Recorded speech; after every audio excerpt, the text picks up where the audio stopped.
I still feel some of that shyness. I've just overcome a lot of it. I've not overcome all of it. A lot of this shyness is coming from social comparisons. You don't know these other people you're comparing yourself to. They're comparing themselves to you.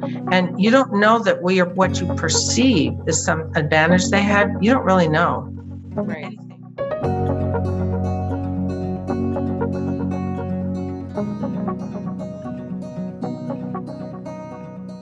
Hello, everyone. Welcome back to the Fascinating Womanhood channel, where we talk about everything that has to do with femininity and building strong, long-lasting, loving relationships.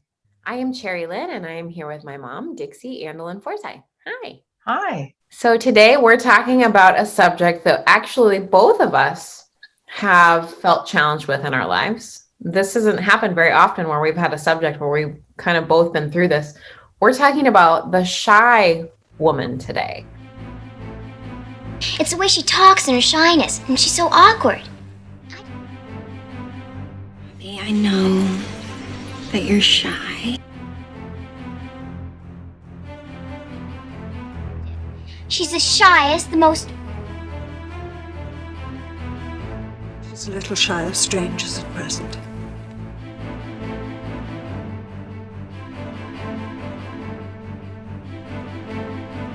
A lot of questions come to us about either married or single. The single ladies that are shy want to know how to attract men when they're shy. And then the married ladies are shy of making friends or just in social situations. So we're going to discuss that today. What are we talking about when we say shy?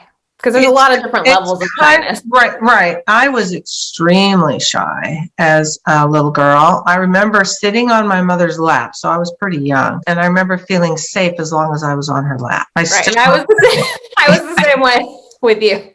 I thought I don't know these people, but I feel safe. It's a lack of feeling safe, and it isn't always physical safety when you're an adult. It's emotional safety. Being judged, being rejected, being ridiculed, any of that stuff.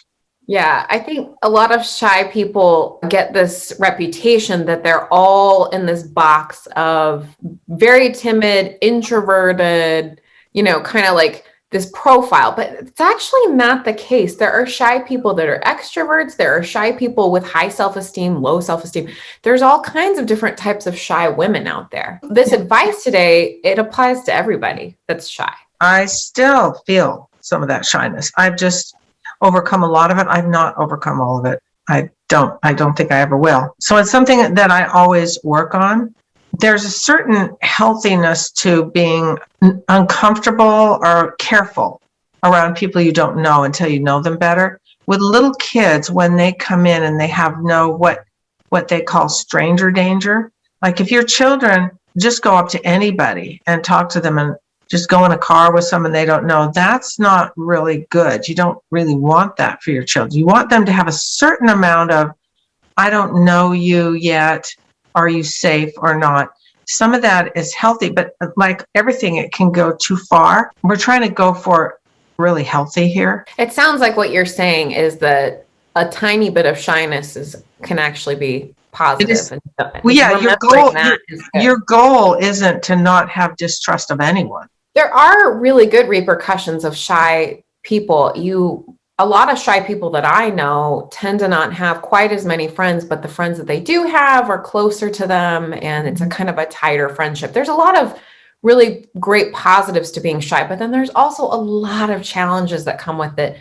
A lot of shy people that I know, I'm included, are very worrisome, constantly worrying about things. Not everyone that's shy constantly worries about things, but a lot of shy people kind of do have some of those traits of worrying, anxiety, just lots of stress following them. And I think that's why we get so many questions about the subject, is that women kind of want to be a little bit more freed of all of that. How do I come across? What did they think of me? Yeah. Did they think I'm awful? Well, for the ladies out there that do work, this is also helpful for them as well. Starting a new job, even the moms that stay at home, wanting to meet other stay-at-home moms, and you're kind of shy. All of these tips that we have today are for all of these different types of ladies. And today we are actually going to discuss 5 tips for the shy woman and how you can not erase your shyness, because it's really not ever just going to be gone, but Well, maybe like some you said. people have done it. I haven't. But before we get into the 5 tips, I want to ask you about femininity and shyness. I've read lots of articles and different quotes that being shy is feminine. What do you think about that? I'm not sure where that comes from, because women who are not shy are not always aggressive. They're maybe more self-confident. A shyness is, to me, shyness. It isn't either necessarily feminine or unfeminine. Hi, Mom. Hi. Hello. It's like being an introvert or an extrovert. One isn't like more feminine than the other. Introvert or extrovert, that just describes how you recharge yourself. So an introverted person is just a person who recharges emotionally more by themselves, whereas an extroverted person recharges their emotional batteries around people, not strangers per se, but people that they like being around, friends, relatives, things like that. For me, more of an introvert, I get recharged reading a book or doing art or something. Yeah, same. I'm the same way. But I think sometimes the shy woman is confused with being the more feminine woman because she might demonstrate higher amounts of self-restraint. The quietness might come across as delicateness. So, and it's not necessarily the case. No, especially since a shy person tends to be more thinking about how they come across, how they look, which isn't necessarily taking care of others. So, there's a balance there. It isn't, you're not unfeminine if you're shy. You're not necessarily feminine if you're shy. And then the other thing I wanted to ask you is, what do you think men perceive about shy women? This is just your opinions and what you think, but I'm just curious to hear what you have to say with your experience. What do you think men think of shy women? I think it depends on the man. Some men are really drawn to very outgoing women, and some men are more drawn to reserved, quiet. There's all different kinds of men, just like there's all different kinds of women. And some men they perceive a shy woman as being more vulnerable, maybe more inexperienced. And sometimes that is appealing because they're less aggressive, perhaps, but it isn't necessarily so. I do have to say, you and I are both shy, and we both married men that are more outgoing. So I personally, just with my experience, I'm attracted to men that are more outgoing because it helps me to not have to push myself quite as far as I would have to. So. I remember when we hadn't been married very long, and Bob said, let's invite a couple over for dinner. And I was terrified. The husband was a friend of his growing up, and he didn't really know his wife, but that was okay. And I was so scared to have them come over. I fretted about what to make. Is my cooking good enough? Because I wasn't as skilled as I am now. I remember being so amazed at how good he was socially. Yeah. When they knocked on the door, and he made even me feel comfortable. And I realized at the end of that evening, oh, this is actually fun. I like this. I just remember how scared I was and how glad I am that over the years, I'm not afraid to invite people to dinner. So let's get into our 5 tips for the shy woman. What is the first one? Okay, the first one is your body language. When you're feeling really shy, if you notice your body language, it's going to be different than if you are feeling a little more confident. The way you sit, the way, this thing.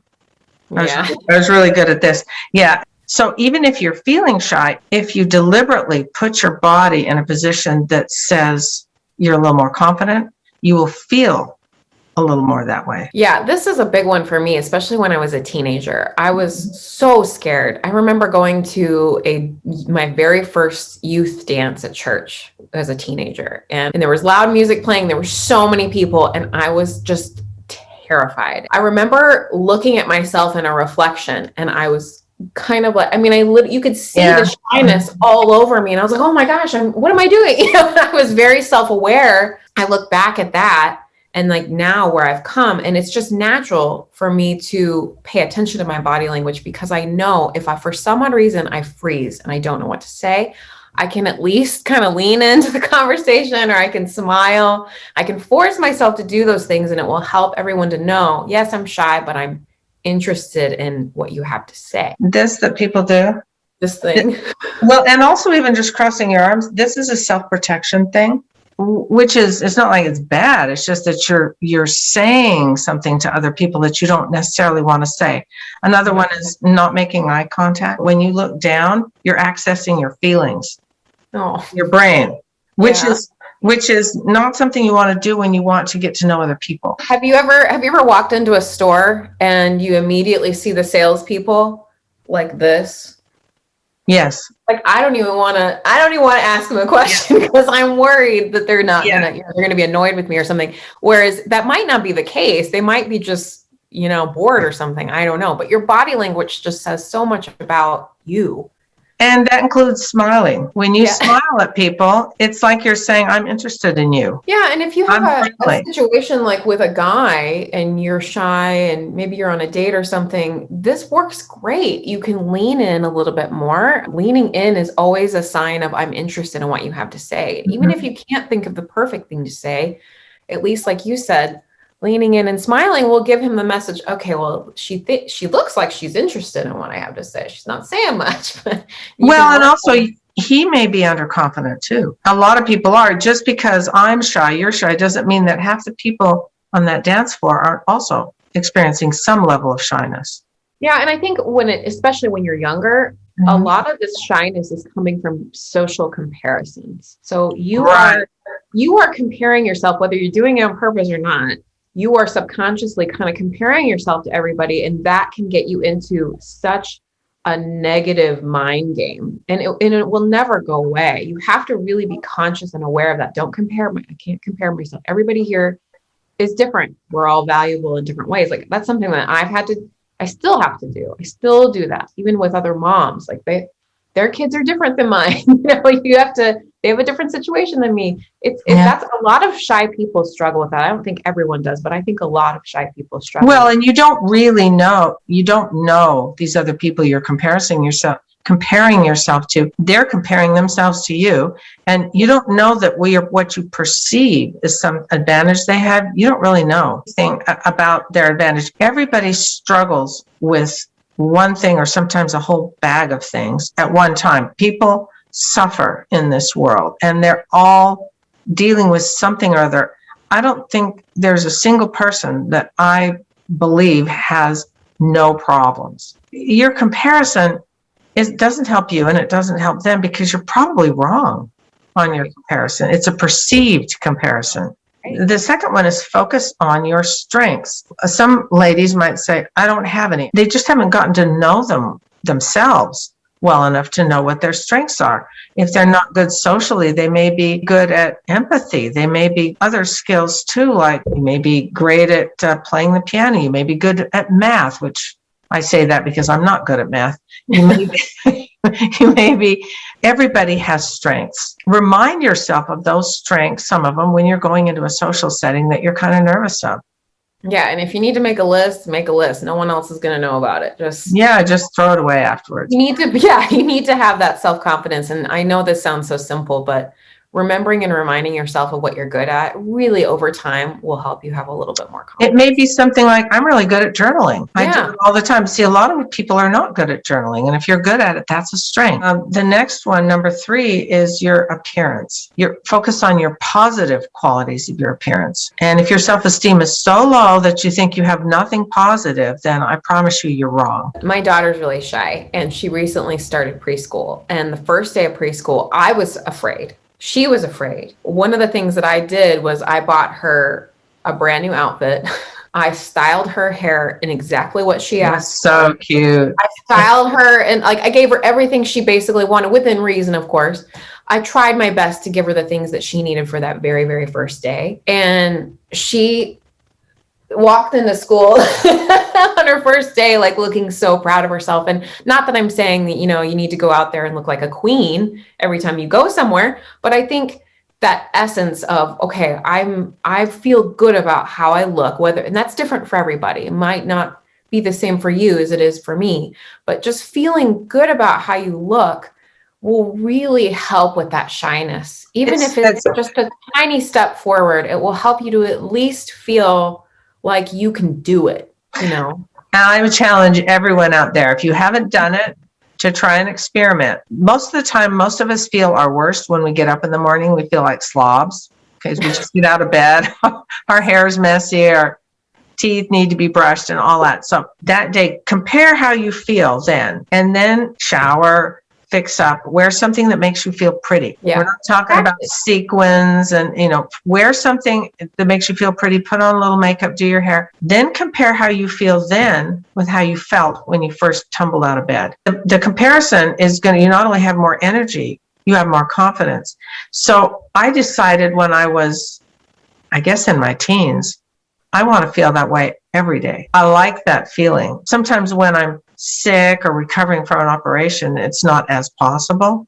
That's why I even kind of drag myself to get bathed and dressed even when I'm sick, because I feel a little bit better. This is different for everybody, but if you really are going into that social setting, like let's say it's the moms and you're meeting other moms, you may think to yourself, I can't get all looking pretty, I'm supposed to be this way. Don't worry about what the social pressures are of how you're supposed to look. Just like what you just said, just wear something that makes you feel pretty. It doesn't have to be a dress. If you don't feel like you know what that is, really invest some time in figuring out what you look good in and experiment with your hair and makeup. Try to find that really great balance for yourself. You deserve to find that for yourself. It will help you as a shy woman to come out a little bit.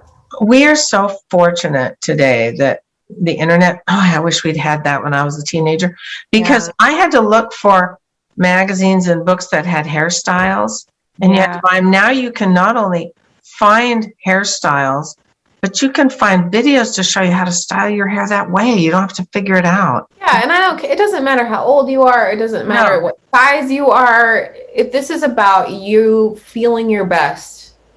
If you feel attractive, you feel good. And do you know how there's some clothes you feel more attractive in than others?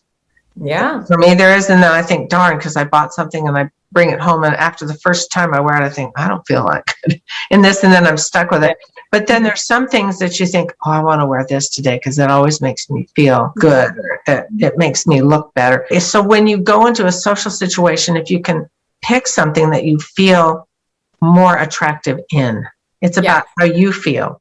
Number 4 is one that I talk about in my book, because I needed it, was learning to be a good conversationalist. That will help you so much to get out of that shyness. If you can feel confident in, there's a person over there, I know how to have a conversation with them. Molly, you have to look at people when you talk to them. Once more, louder and smile. Be friendly. Hi there, Marcia. Well, that was better. And talk about things that is not going to be awkward silence. We did a video on this. I can attach it to this video, but I think, this is a really, really big one, and it takes a lot of practice. The video that we did on this, I love how you go into different topics to avoid, topics to... Oh boy, yeah, there's topics. Yeah, there's a whole list, and you definitely have to watch that one, because this is a kind of a big... Especially nowadays, do not get into some of those topics unless you know that person. You know what I did when my mother was first coming out, grandma was first coming out with Fascinating Womanhood, she suggested I practice on relatives, my brothers, my uncles, my aunts. And so I did, because conversations with people that you feel safe around are a lot easier. And I found that people like generally talking about themselves. So if you can get someone talking about themselves, you can go on, and then you feel more comfortable. Something that you said to me when we were preparing for this video that really hit home with me, kind of was like a major light bulb moment for me, is you said, well, deep down, shyness is actually coming from a place of selfishness. And that was hard to hear, because I was like, oh no, that means that shy people are a little bit more selfish. And then I realized, well, it's okay to accept that. It's okay to think about that, because like we said earlier, there's good parts of being shy and there's challenging parts of being shy. And I think the challenging part is the selfish part. And I know that you say that word and you're like, oh, I don't want to be. I say it because I am shy and I know what it feels like. So when I am shy, I'm thinking about how I come across, how am I judged? So I think, it's actually self-centered. When I'm so focused on me and how people see me and what they think of me, then I'm not thinking about anyone else. But the only reason why I bring that up while we're talking about conversationalists is that reminding yourself that, okay, because that's motivating for me. I don't want to be that person. So it's motivating to hear, okay, if I can just shift the focus off of me, because I need to be thinking about other people. And I know that sounds terrible. We should all be thinking about other people, but this is what shy people struggle with, thinking about them and truly saying, I'm not going to be, I'm not going to be focused on myself. I'm going to be focused on them. It will help you to be a better conversationalist. You'll think about, next time I see so-and-so, I'm going to ask them about this. I'm going to ask them what they thought about this. And some people are just so good at that naturally. It's just like, I'm so amazed when I'm around someone that's not shy and they're just so good at asking you all kinds of questions about yourself. And you're just like, oh, this is great. I feel so, special that they're asking me all these things. But you can learn to be like that. People have told me, I don't believe you were ever shy. And I think I still am. I just have learned more. I'm not as shy, and I've learned more to feel the shyness and do it anyway. This is something you can do, and everybody needs the love that you have. Another tip that we had about being a conversationalist is really straying away from things like, how are you? If you can, instead select things like that are open-ended questions. Like not yes or no questions. When I was in retail for so long, that was something that we taught our staff. We taught our staff when customers walk in, instead of saying, can I help you? Don't say that. In fact, we weren't allowed to say that. We had to say, what are you looking for today? Well, that's a good idea. I can definitely attest to, and I know this is just shopping, but it works in every kind of conversationalist setting, to ask somebody something that they can't say yes or no to. It forces them to answer you. And people that were basically had no written on their forehead actually did answer you. And sometimes they would say, no, thanks. And I'd be like, you didn't even hear me. Yeah. But it would actually, in turn, it would lead to better sales and better relationships with your customers. And that was kind of the goal behind it. But the goal in just a friendly setting can be just to strike up a great conversation with somebody. It shows you're interested in them, not just trying to say something so it won't be an awkward silence. The number 5 is taking the first step. This is the hardest one for me. It is. It's because it's not just talking about it. You actually have to do. For me, the example I used was being married, inviting people over to dinner. You can invite people over to dinner when you're not married. And even if you're afraid, that's okay. You can feel the fear and do it anyway. Fear should not be the thing in most situations, unless you're being chased by a bear or something, that makes you stop doing something. Now, this isn't necessarily for the dating ladies and they found a guy and they want to ask him out first. This is more about tackling your shyness with friends. It could be with a man if you maybe perhaps have been seeing him for a while and you could invite him to something. But we don't tend to usually want women to take the lead as far as like when they're dating. No, I mean, unless he's a really super shy guy and you can tell that he would appreciate making a move.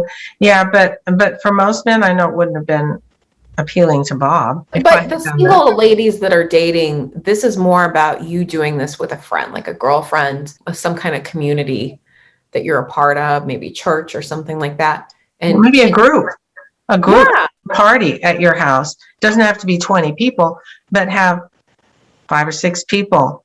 And invite them over for snacks and a movie or dinner or whatever you decide to do. You look at all these tips, practice the things we've mentioned, and give it a shot. People almost never have enough friends. It's really key that you invite them to your home. I know it's easy to say, let's meet somewhere, let's meet there. That's fine, that's great. But I think for me personally, having people in my space, it helps me, a small group in my space, my home where I feel comfortable. You're setting yourself up for a little bit more success because you're naturally going to have a little bit less worries.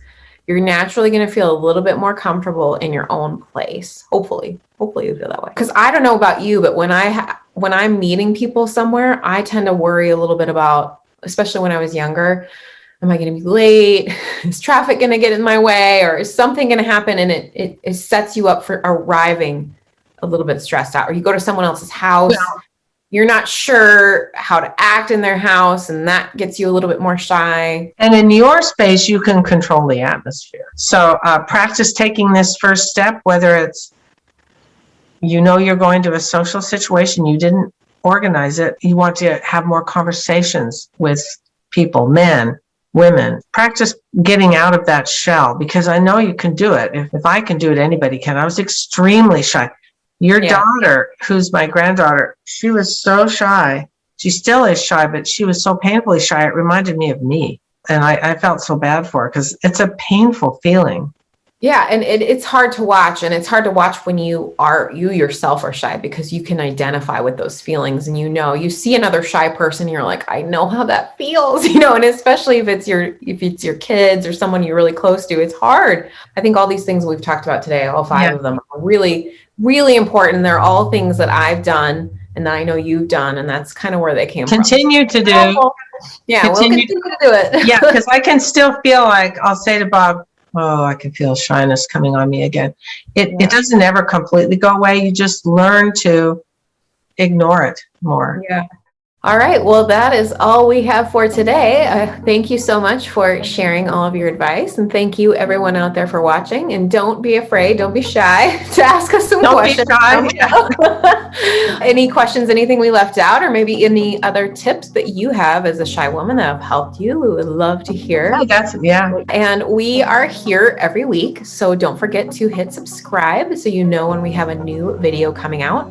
If you haven't read Dixie's book, Fascinating Womanhood for the Timeless Woman, you definitely need to click on the link attached to the video and find her book and read it.